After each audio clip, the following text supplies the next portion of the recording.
We are Ole Miss rebels, pioneered human organ problems of today. We are Ole Miss. Do things a little different. We are going to provide an honest look at Ole Miss. Me. I'm just kidding. No. The POMcast starting. Well, it's going to start right about post on this magical mystery tour we call Ole Miss. Some more about the Matt Corral, Spencer Rattler between the two quarterbacks and the narrative between the Mike Society. What is the Vault Society? Well, that's the old. Just a second. All gifts to people and go towards program. There's one coming up on Labor Day that would fit that nicely. So if you want to watch the show, you can catch us on Twitter at @TheStephenWillis or at @TheSt.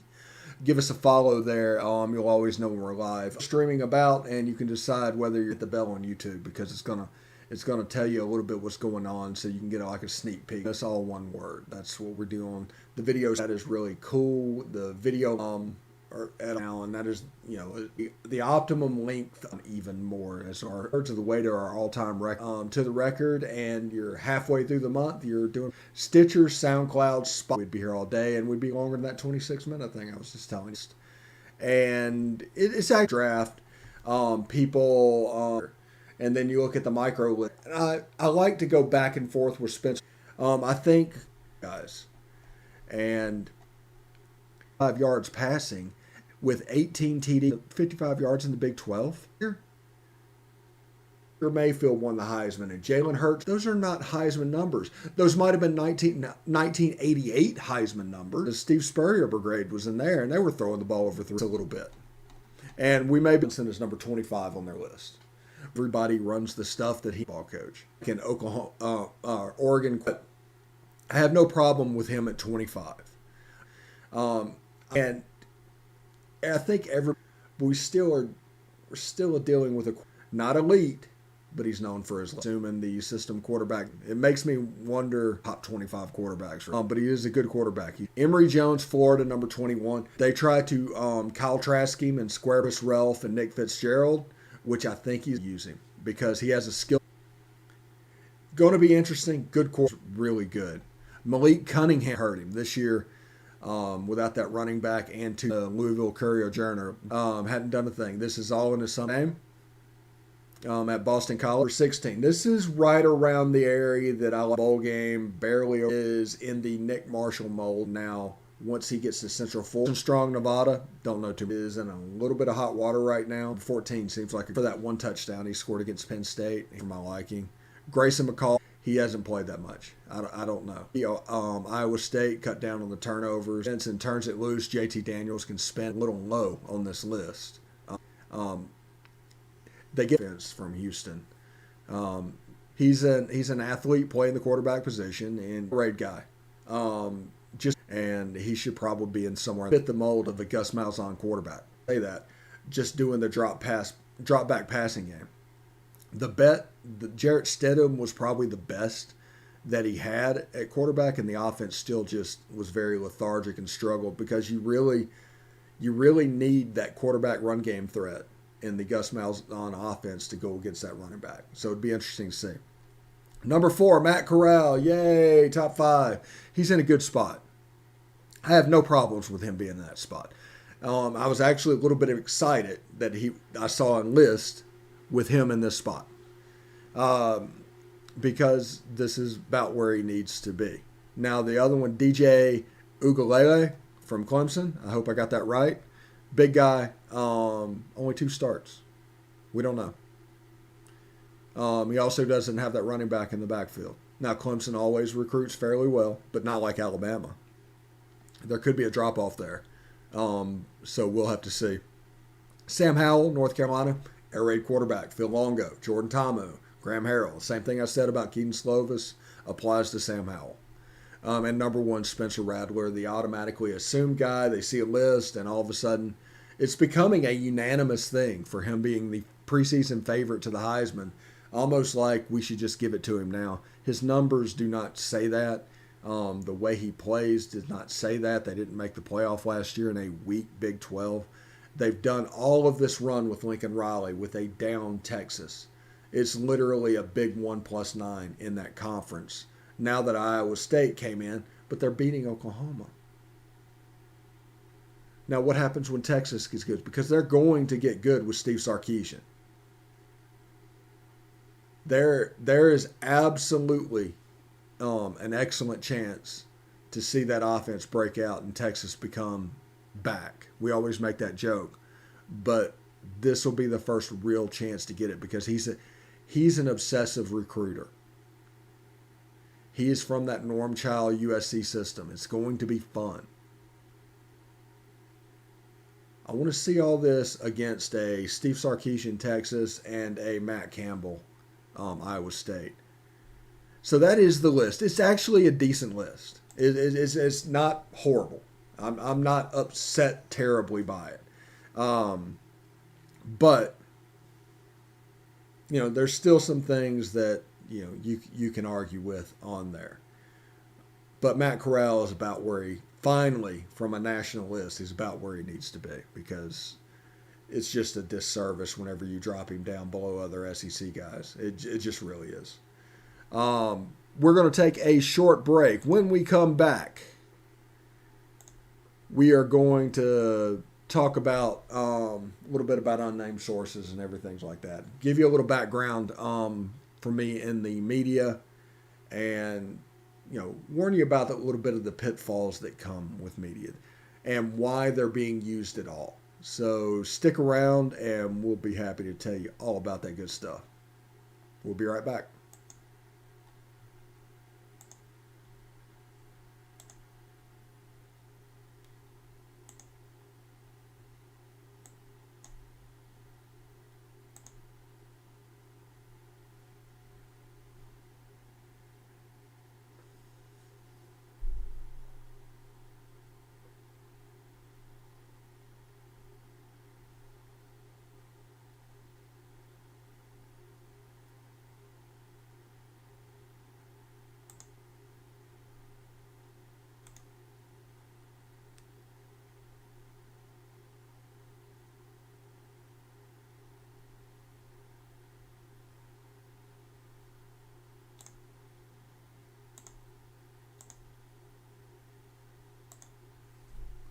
All right,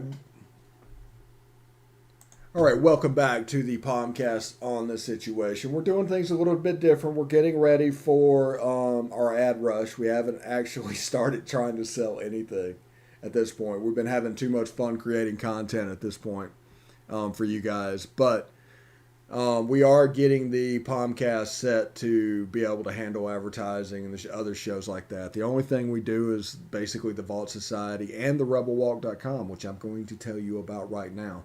The rebelwalk.com, Evie and her team do a fantastic job. They provide a subscriber level experience for no money. The only thing it costs you is your time, and boy, is it well worth it. So if you have time, go over to the rebelwalk.com. Again, that is the rebelwalk.com. They're available on Twitter, Facebook. Their their play-by-play texting and or tweeting or whatever for a baseball game is really fantastic. But go to the rebelwalk.com for more information. It'll be well worth your while. So, with this Bianco to LSU thing, where everybody's read the Baton Rouge Advocate, everything's going. Yeah, the only people that are talking right now are Louisiana-based people, and they're talking like crazy. We're not going to get into unnamed sources. We're not going to get into rumors. We're not going to get into any of that. We're just gonna do a little PSA for you guys that you might need to understand.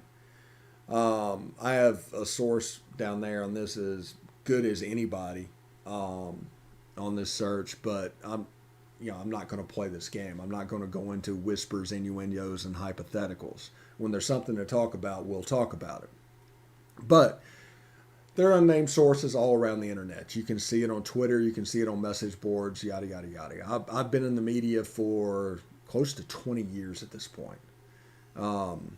Until I broke away from it recently and kind of started doing my own thing. But an unnamed source is completely relying on where they sit in the telephone game. Are they the third call or are they the 20th call? All of which think they have gospel as information. So you have to take it all.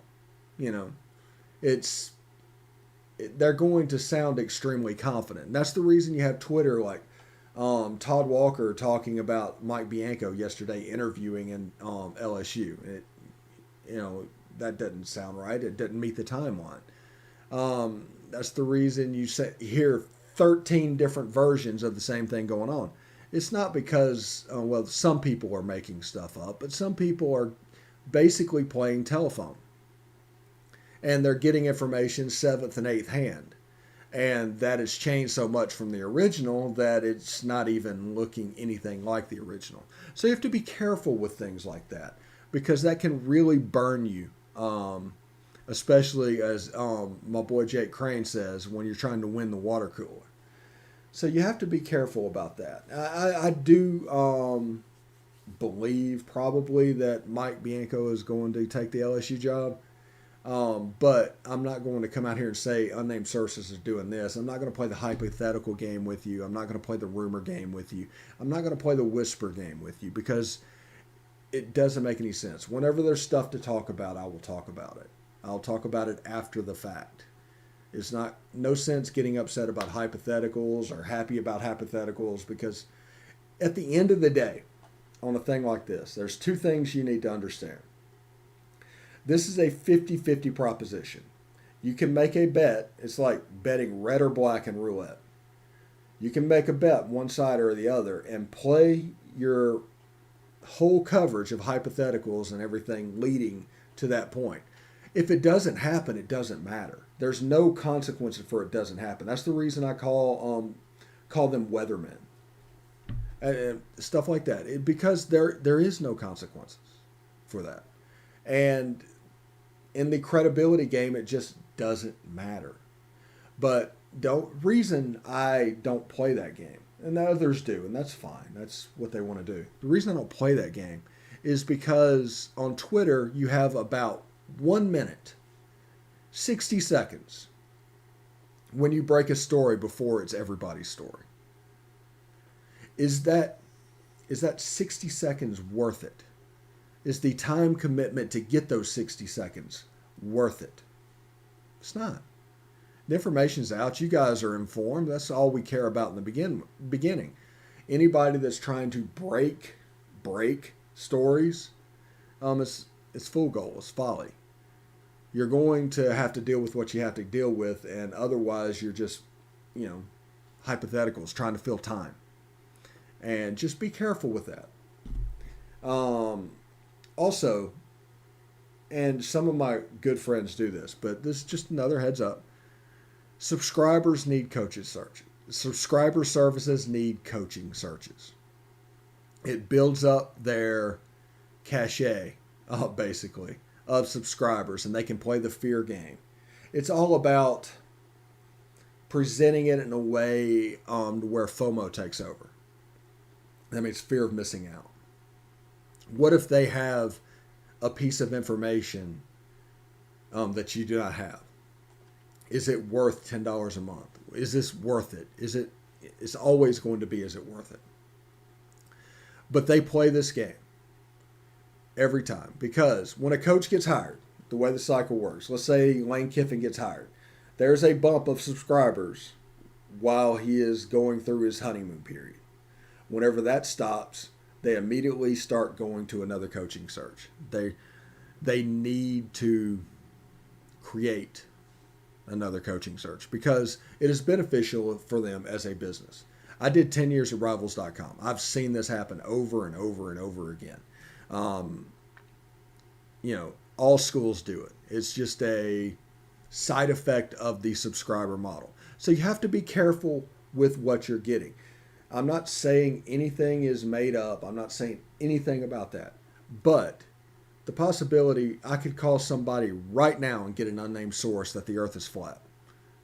I could call an unnamed source right now and get an unnamed source saying birds aren't real.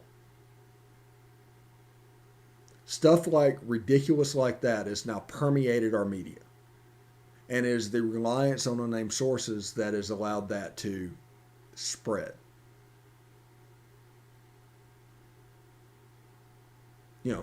So whenever they're hearing things, they've called other media members. basically. They've called boosters.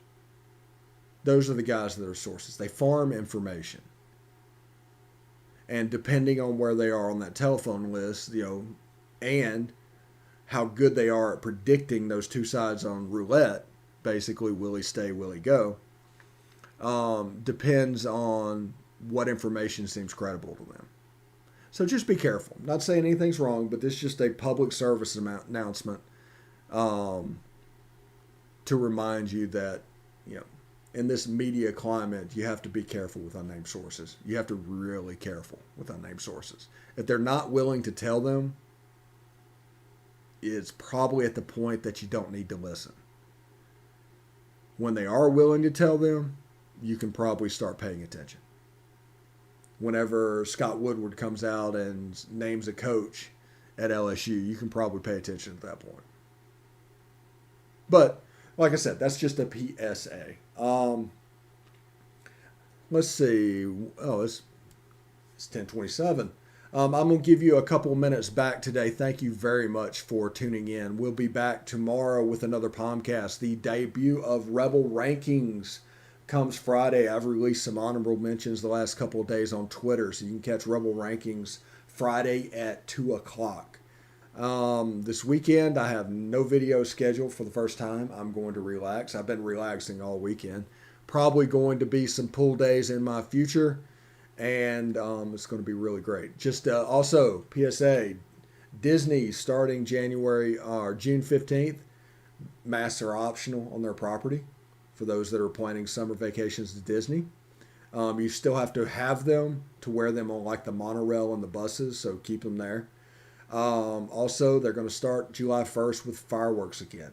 And you might say, why are you talking about Disney? That's going to be the other thing that this channel does. As soon as I'm able to get my annual pass, I do intend to go to Disney every week. One of the parks every week and see what else is new. Also, we did go to Animal Kingdom the other day. Disney has some fantastic retro stuff right now. Their 50th anniversary of Walt Disney World is like October 1st. But all the retro stuff is coming back out now. So it's something you can keep an eye on. But now that I've dropped all this Disney knowledge on you, I'm going to get out of here today and we'll see you tomorrow. Hotty toddy.